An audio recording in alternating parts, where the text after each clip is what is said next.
I have read the tax reform bills, and I want to say without any fear of contradiction that the efforts are merely scratching the surface.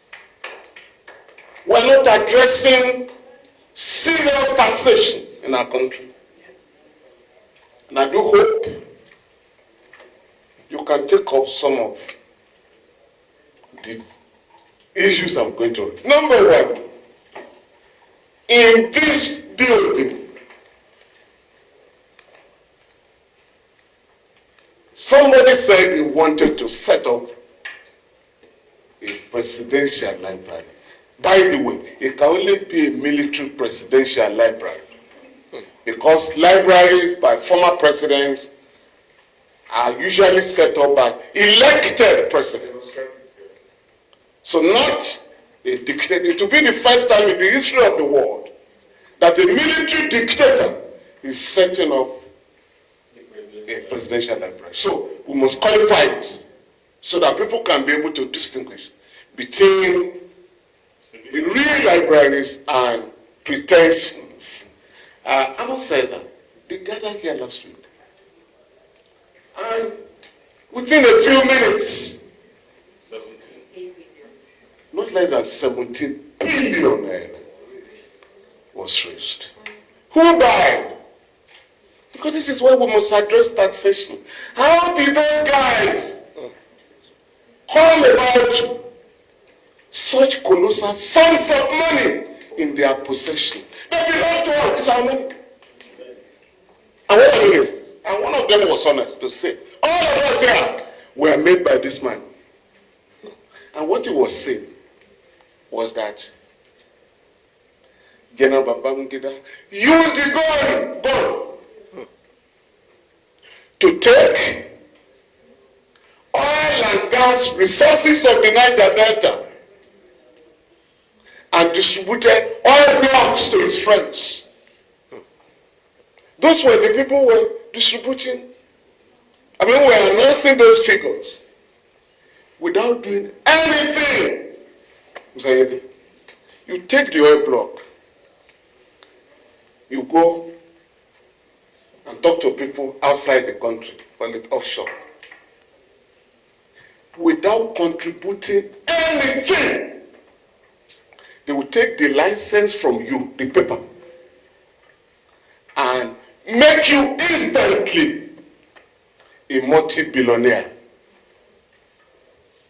You understand what I'm saying?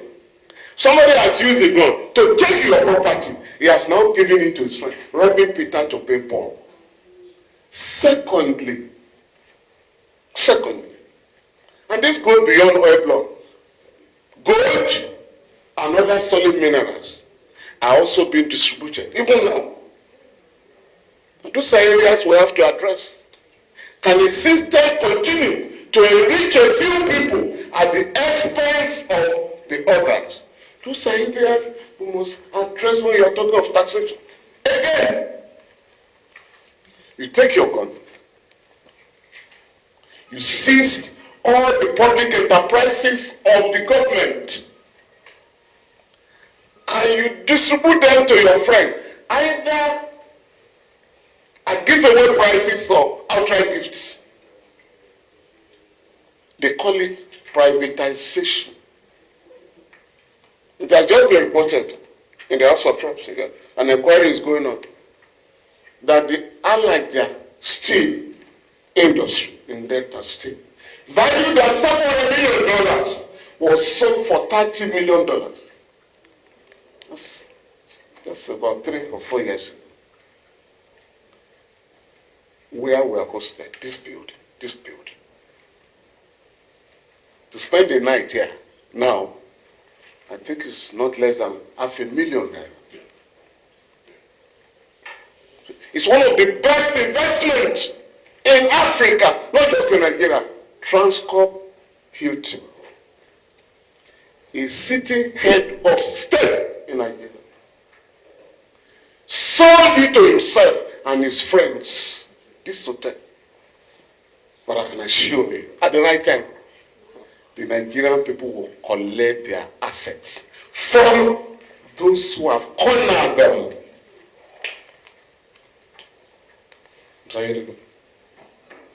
In September last year, NEITI, a government agency,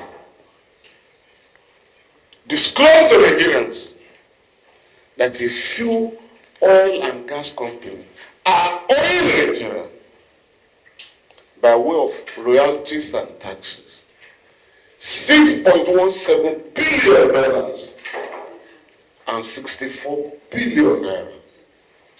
Nobody has denied the figures. If that money was collected, the federal government will have taken no less than $3.5 billion going by the revenue allocation formula. But what has happened?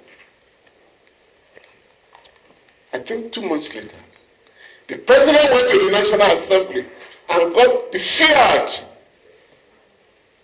of those gentlemen and ladies to take a loan of $2.1 billion to fund the 2025 budget.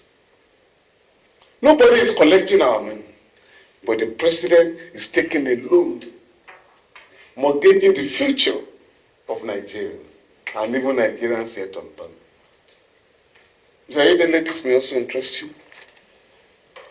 A few oil companies, we call them the IOCs, are owing Nigeria $62 billion in respect of a law not implemented for 18 years. So please, if you want to collect taxes, these areas you must address. I called you one day, and I'm happy you said you are working on it, and I've seen it. Again, many of those who donated last week operate in a place they call free economic zone. In that zone, we are not bound by the tax laws of Nigeria. In other words, they are exempted from payment of federal, state, and local government taxes. In that zone, whatever they are importing to the country, duty-free, I submit and have made the point repeatedly.